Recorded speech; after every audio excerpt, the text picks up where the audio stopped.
1,000명이 넘는 경찰 병력, 거친 황무지를 달리는 오프로드 차량들, 그리고 하늘을 뒤덮은 헬리콥터까지 이 거대한 병력이 광활하고 황량한 협곡 지역에서 쫓고 있는 것은 단 한 명의 위험한 범죄자였습니다. 끈질기고도 숨막히는 추격전, 미지의 미스터리 수첩에서 파헤쳐봅니다. 캘리포니아주 중부 내륙 남쪽에 위치한 컨 카운티, 면적만 무려 2만 1,000제곱킬로미터에 달해 캘리포니아에서 세 번째, 미국 전역에서는 20번째로 큰 카운티입니다. 이 컨 카운티 내에서도 유독 고요하면서도 위험한 지역으로 알려진 곳, 바로 조보 캐년입니다. 끝없이 펼쳐진 황무지와 모래밭, 가파른 바위 언덕, 그리고 드문드문 섞여 있는 숲, 험준한 산세가 뒤섞인 독특한 지형 덕분에 이곳은 여행객들과 오프로드 자동차 애호가들에게는 이상적인 장소입니다. 조보 캐년의 황량함과 험준함은 탐험가들에게 무한한 즐거움을 줍니다. 평소에는 적막하고 황량해 마치 세상과 단절된 듯한 이곳. 하지만 이곳에서도 비극은 일어났습니다. 2015년 7월 28일 깊은 밤, 중년 남성 로렌과 그의 19살 아들 윌, 그리고 윌의 친구들인 조나단과 케이든이 다급하게 컨 카운티 보안관 사무소를 찾아왔습니다. 이 세 명의 젊은이는 이날 오후 외딴 숲속 오두막에서 총을 든 남성에게 납치당했다가 윌의 아버지 로렌의 도움으로 간신히 탈출했다고 진술했습니다. 그들은 납치범이 여러 종류의 무기를 가지고 있었고 그들의 소지품을 전부 강탈해 갔다고 설명했죠. 컨 카운티 경찰은 즉시 이 사건의 심각성을 인지하고 경험이 풍부한 부보안관 마이클에게 사건을 배정했습니다. 마이클은 법 집행 분야에서 풍부한 경험을 가졌을 뿐만 아니라 특수기동대의 대장이자 뛰어난 저격수였죠. 마이클이 이끄는 팀은 여러 법 집행 기관의 엘리트들로 구성된 작전팀으로 고위험 특수임무를 전담하고 있었습니다. 세 젊은이는 마이클에게 사건의 경위를 아주 상세하게 털어놓았습니다. 조나단이 밝힌 내용은 이렇습니다. 세 사람은 아주 절친한 친구 사이입니다. 얼마 전 윌은 22구경 엽총을 하나 얻게 되었습니다.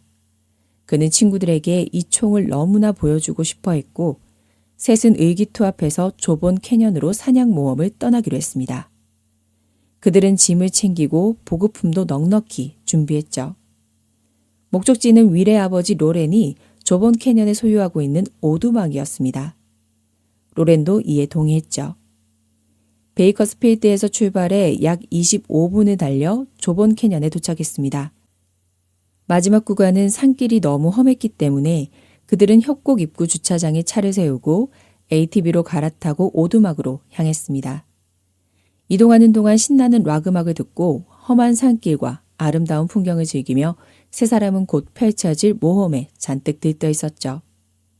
약 15km를 달려 드디어 윌 가족의 숲속 오두막에 도착했습니다. 이곳은 주변이 온통 숲과 언덕뿐인 아주 외딴 곳이었죠. 오두막 앞에는 트레일러가 한 대 주차되어 있었고 멀지 않은 곳에는 시설이 잘 갖춰진 사격장까지 있었습니다. 그야말로 남자들의 천국이었죠. 세 사람은 차에서 내려 짐을 옮기기 시작했습니다. 그런데 바로 그때 조나단은 멀지 않은 곳에서 키가 큰 남자가 자신들을 뚫어지게 쳐다보고 있는 것을 발견했습니다.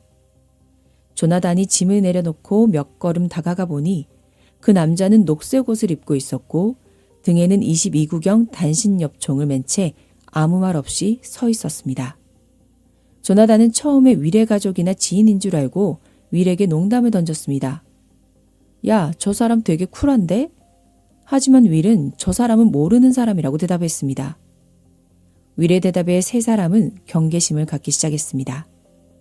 그때 남자가 천천히 걸어왔습니다. 가까이 오자 디테일이 보였습니다. 소매 끝에는 단검이 꽂혀 있었고 왼쪽 어깨에는 가방을 메고 있었는데 걸을 때마다 가방이 허벅지에 리듬감 있게 부딪혔습니다. 그 소리는 마치 가방 안에 총알이 가득 들어있는 것 같은 소리였습니다.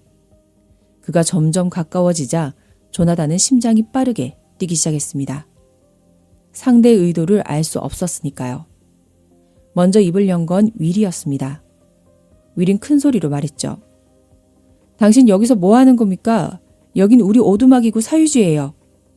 하지만 남자는 못 들은 척 계속 다가오더니 갑자기 땅을 향해 방아쇠를 당겼습니다. 흙먼지가 피어올랐습니다. 그리고는 총구를 세 사람에게 거눴죠. 조나단과 친구들은 즉시 짐을 버리고 두 손을 든 채 뒷걸음치 쳤습니다. 남자가 입을 열었습니다. 모든 사람이 나를 포기했어. 그래서 난 정신이 이상해졌지. 조나단은 극도의 공포를 느꼈습니다. 전례 없는 위험에 처했다는 것을 깨달았죠. 그 순간 그의 머릿속에 가장 먼저 든 생각은 집을 나설 때 부모님과 여동생에게 사랑한다고 말하지 못한 것에 대한 후회였습니다. 지금 상황에서 도망치는 건 좋은 방법이 아니라고 판단했죠. 그렇게 세 사람은 뒷걸음질 치며 어두막 안으로 밀려 들어갔고 남자는 따라 들어와 문을 닫았습니다. 오두막에 들어온 남자는 그들에게 자신이 지정한 위치에 쪼그려 앉으라고 명령했습니다. 공포가 극에 달한 세 사람. 몸은 굳었고 머릿속은 하얗게 변해 다음 행동을 생각할 수조차 없었습니다. 그저 속으로 기도만 할 뿐이었죠. 남자는 총을 조나단의 뺨에 갖다 대고 손가락을 방아쇠에 건 채 잔인하게 장난을 쳤습니다. 피웅, 피웅, 피웅. 내가 지금 당장 방아쇠를 당기고 도망쳐도 아무도 모를 거야. 조나단과 친구들은 그 말이 사실임을 알고 있었습니다. 이곳은 사방이 황량하고 사람도 건물도 없었으니까요. 그가 1000발을 쏘더라도 아무도 발견하지 못할 것이고 심지어 시신을 묻을 필요도 없었습니다. 대자연이 알아서 처리해 줄 테니까요. 남자는 세 사람의 물품을 뒤져 챙긴 뒤 그들을 오두막 안에 가두고 밖으로 나가 서성거렸습니다. 그들을 죽일지 말지 망설이는 것 같았습니다. 남자가 없는 사이 조나단과 친구들은 낮은 목소리로 대책을 논의했습니다. 윌은 싸우자고 주장했지만 조나단은 너무 위험하다며 오히려 역효과가 날 수 있다고 말렸습니다. 그는 친구들에게 침착하게 살아서 나가자고 설득했죠. 잠시 후 남자가 다시 들어왔습니다.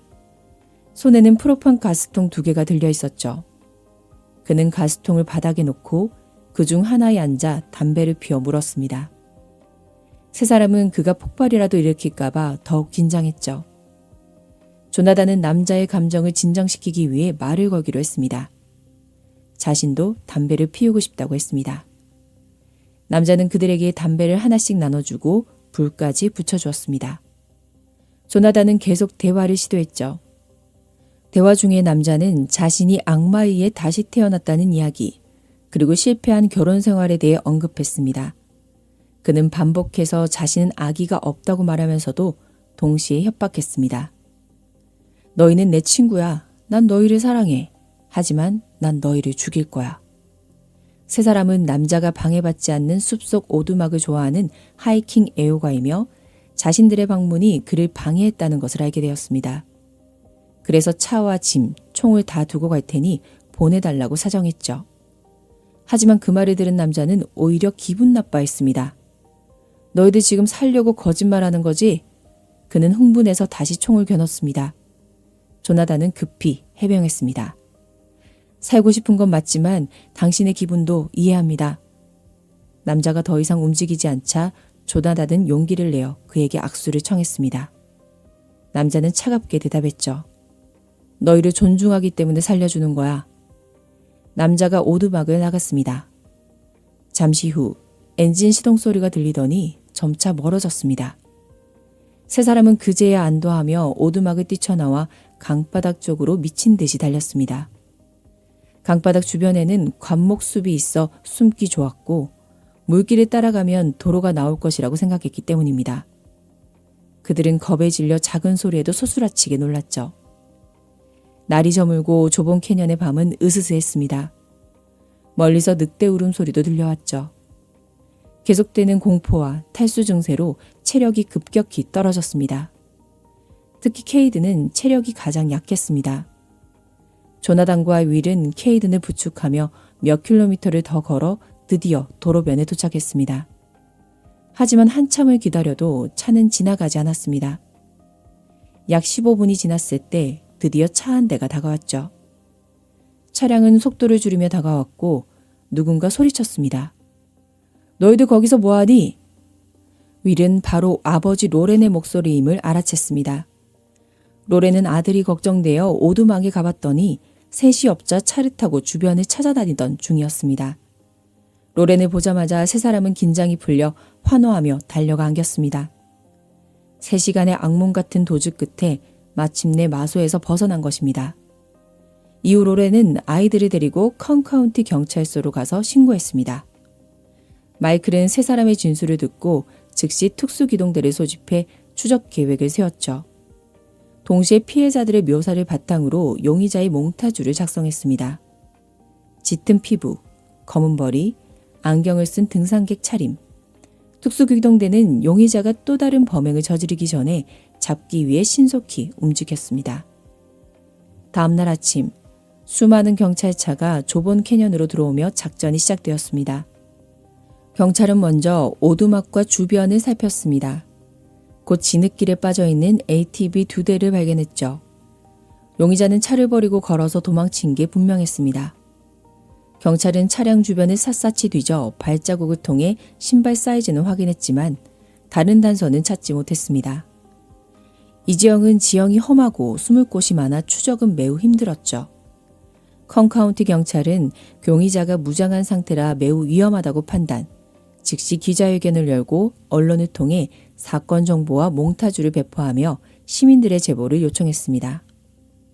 7월 30일, 사건은 새로운 국면을 맞습니다. 그날 밤, 컨카운티 주민 라이언은 집에서 아이들과 비디오 게임을 하며 놀아주고 있었습니다. 그때 어머니 셰릴에게서 전화가 왔습니다. 셰릴은 매우 불안해하며 말했죠. 라이언의 아버지 데이비드가 숲속 오두막에 가겠다고 했는데 돌아올 시간이 지났는데도 연락이 없다는 것이었습니다. 데이비드는 은퇴한 치과 의사로 평소 낚시와 사냥을 즐겼습니다. 그들 가족 역시 좁은 캐년에 통나무로 지은 오두막을 가지고 있었는데 그곳은 가족의 휴양지이자 데이비드의 사냥 숙소였죠. 평소 데이비드는 오두막에 도착하면 세릴에게 꼭 전화를 했는데 이날은 연락이 없었던 겁니다. 잠시 후 셰릴이 라이언의 집으로 찾아왔습니다. 그녀는 낙담한 표정이었죠. 라이언과 아내 베일리는 그녀를 안아주었고 라이언은 어머니와 함께 오두막에 가보기로 했습니다. 아내 베일리도 같이 가고 싶었지만 아이들을 돌봐야 해서 집에 남았습니다. 오두막으로 가는 길, 라이언은 며칠 전 뉴스에서 본 좁은 캐년 납치 사건을 떠올렸습니다. 두 사람의 불안감은 커져만 갔죠. 오두막 근처에 다다르자 라이언은 길에 깊게 패인 바퀴 자국을 발견했습니다. 평소 운전이 신중한 아버지와는 맞지 않는 흔적이었죠. 밤 10시경, 오두막에 도착했지만 아버지의 차는 없었습니다. 라이언은 아버지가 없을 수도 있다고 생각했습니다. 셰릴은 차에서 내려 집안을 확인하러 갔고 라이언은 소총을 들고 조심스럽게 오두막 주변을 살폈습니다. 그런데 오두막 뒷창문이 열려 있었습니다. 아버지가 계시지 않다면 절대 열어둘 리 없는 창문이었습니다. 라이언은 즉시 경계태세를 갖추고 셰릴을 찾아 집 안으로 들어갔습니다. 현관에 들어서자마자 셰릴의 비명소리가 들렸습니다. 소리를 따라 부엌으로 간 라이언은 희미한 손전등 불빛 아래서 머리 아래쪽이 온통 피로 묻은 채 바닥에 쓰러져 있는 아버지 데이비드를 발견했습니다. 셰릴은 그 옆에서 공포에 질려 서 있었죠. 라이언은 아직 범인이 숨어 있을지 모른다는 생각에 서둘러 어머니를 데리고 오두막을 빠져나왔습니다. 그 후 차로 약 30분을 달려 경찰서에 도착해 신고했습니다. 상황을 파악한 도니 보안관과 법의학 전문가가 라이언과 함께 오두막으로 가서 조사를 시작했습니다. 데이비드는 머리에 총상을 입었고 상처로 보아 근거리 사격이었죠. 도니 보안관은 위치 추적을 통해 데이비드의 ATV를 찾아냈습니다. 차는 진흙탕에 깊이 빠져 있었는데 이는 앞선 새 청년 납치 사건 때와 똑같은 상황이었습니다. 게다가 차 옆에 찍힌 발자국 크기도 이전 사건의 발자국과 일치했죠. 도니 보안관과 마이클 부 보안관은 동일범의 소행임을 확신했습니다. 그리고 그가 계속해서 사람들을 해칠 것이라고 판단했죠. 상황은 매우 심각해졌습니다. 컨카운티 경찰은 주 경찰의 지원을 요청하고 데이비드의 오두막 주변에서 전술적 추격 작전을 펼쳤습니다. 수색과 달리 추격은 범인이 필사적으로 숨기 때문에 훨씬 어렵습니다. 마이클은 추격대를 여러 조로 나누었습니다. 한 조는 10명으로 구성되었고 저격수 2명과 ATV 2대가 배치되었습니다. 동시에 헬기 여러 대가 협곡 상공을 맴돌았죠. 하지만 이런 대규모 추격에도 범인의 흔적은 찾기 힘들었습니다. 마이클은 용의자가 야생 생존에 매우 능숙해서 협곡에 숨는 데 도 같았거나 탈 것을 이용해 자유롭게 이동하며 보급품을 구하고 있을 것이라 생각했습니다. 심지어 경찰의 추격 방식을 알고 있는 것 같았죠. 이에 대응해 마이클은 매일 추격 경로를 바꾸고 때로는 헬기 운용을 중단하기도 했습니다. 하지만 며칠이 지나도 성과는 없었습니다. 마이클은 더 높은 수준의 수색을 요구했습니다. 협곡에 있는 아주 사소한 흔적들, 즉 신발 자국, 나뭇가지, 사탕 껍질, 심지어 책 분비물까지 모든 것이 단서가 될 수 있다며 더 세밀하게 뒤지라고 지시했죠. 이 방법은 곧 효과를 보았습니다. 경찰은 마른 풀 더미 옆에서 버려진 물건들을 발견했는데 거기엔 나무 막대기와 사용한 물컵이 있었습니다. 마이클은 즉시 물컵을 연구소로 보냈습니다. 범죄연구소에서 물컵에 묻은 타액으로 DNA를 분석한 결과 드디어 용의자의 신원이 확인되었습니다. 그는 몽타주와 매우 흡사한 인물 벤자민 애슐리였습니다. 경찰 기록에 따르면 벤자민은 1981년 샌디에이고 출생입니다. 그의 범죄 기록은 남부와 중부 캘리포니아 전역에 퍼져 있었습니다. 2008년 5월 샌디에이고에서 강도 혐의로 유죄 판결, 2013년 6월에는 산타모니카시 조례를 위반해 공공장소에서 캠핑하다 체포되었으나 혐의 없음으로 기각. 같은 해 11월 글렌데일 경찰에 체포될 당시 저항하여 공무집행 방해죄로 수감되었습니다. 하지만 그는 교도소 침상 부족 문제로 2014년 10월 20일 조기 석방되었습니다. 확실히 벤자민은 아주 골치 아픈 용의자였죠. 8월 6일 오전 추격 인원은 1000명을 넘었고 수색 범위는 계속 넓어졌습니다. 오전 10시가 조금 넘었을 때 마이클은 한 외딴 오두막 앞에서 이전과 비슷한 신발 자국을 발견했다는 보고를 받습니다. 마이클은 그 오두막과 가까이 있었기에 직접 현장으로 갔습니다. 발자국을 본 그는 벤자민이 근처에 있다고 확신했죠. 그는 조심스럽게 오두막에 접근해 문을 살짝 밀었습니다. 문은 열려 있었고 내부는 평범해 보였습니다. 하지만 그가 방문 쪽으로 천천히 걸어가던 순간 갑자기 총성이 울렸습니다. 마이클은 어깨에 총을 맞았죠. 엄청난 충격과 고통에 마이클은 쓰러져 움직이기 힘들었지만 억지로 고통을 참으며 벽 구석으로 몸을 피했습니다. 밖에서 총소리를 들은 대원들이 즉시 진입해 마이클을 지원하며 방 안의 용의자와 교전을 벌였습니다. 마이클이 보기에 방 안에 있는 사람은 벤자민이 확실했습니다.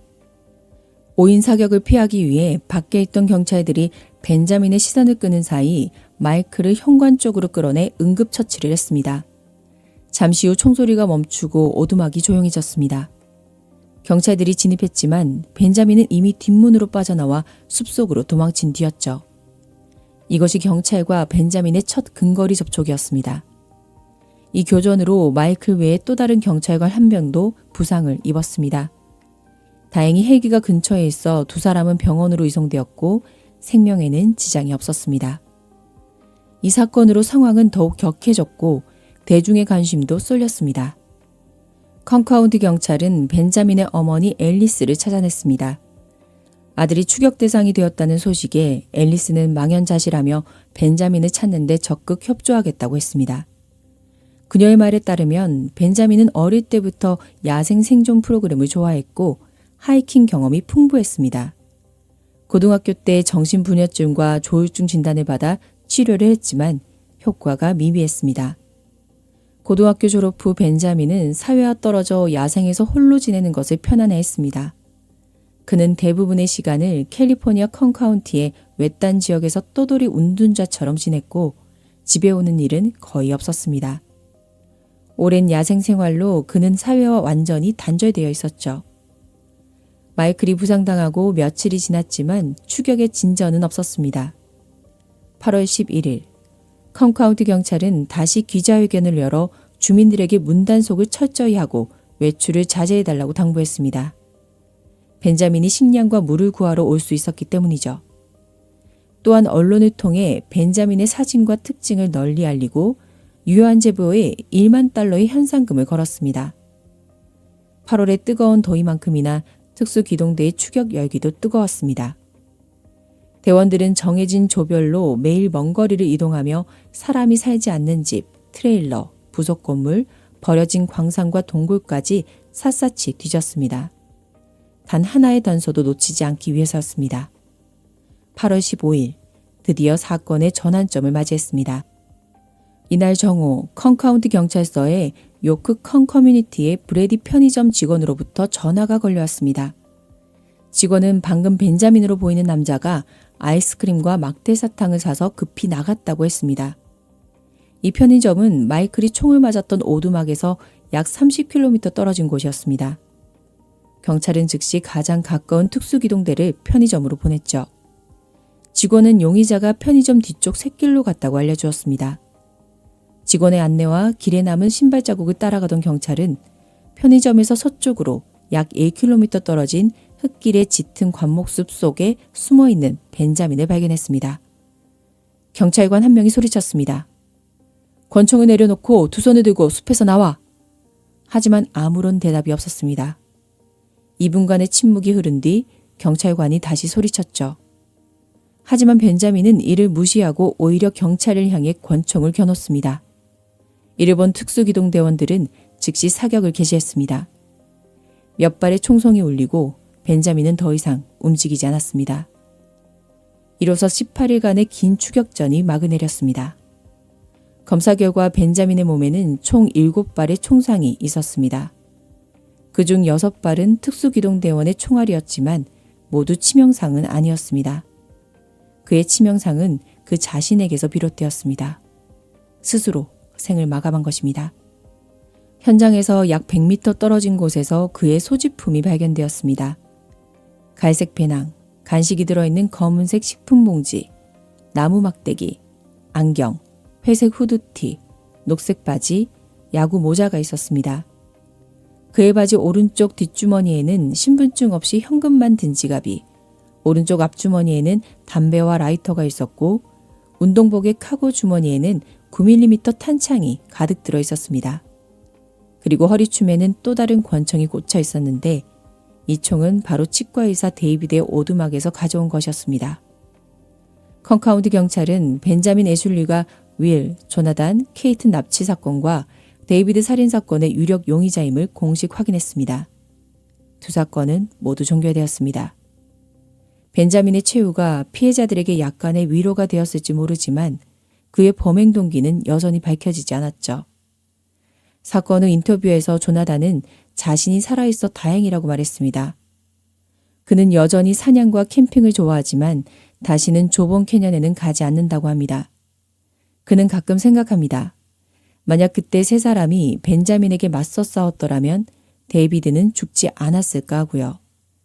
그리고 이번 작전에서 심각한 부상을 입은 부보안관 마이클은 총 12번의 수술을 받았습니다. 가족들의 지극정성 어린 간호로 건강은 점차 회복되었지만 안타깝게도 그는 그토록 동경하던 경찰 생활을 마감해야 했습니다. 친구들과의 캠핑, 아버지와의 오두막 여행, 그저 평범하고 행복해야 했을 하루가 순식간에 악몽으로 변했습니다. 우리가 당연하게 누리는 안전한 일상은 마이클 부부안관처럼 자신의 모든 것을 걸고 뛰어든 누군가의 헌신 덕분임을 다시금 깨닫게 됩니다. 범인은 사라졌지만 상처 입은 영혼과 남겨진 가족들의 아픔을 기억하며 평범한 하루의 소중함을 깊이 되새겨봅니다. 오늘 이야기는 여기까지입니다. 구독과 댓글, 좋아요는 너무나 큰 힘이 됩니다. 다음 시간에 뵐게요.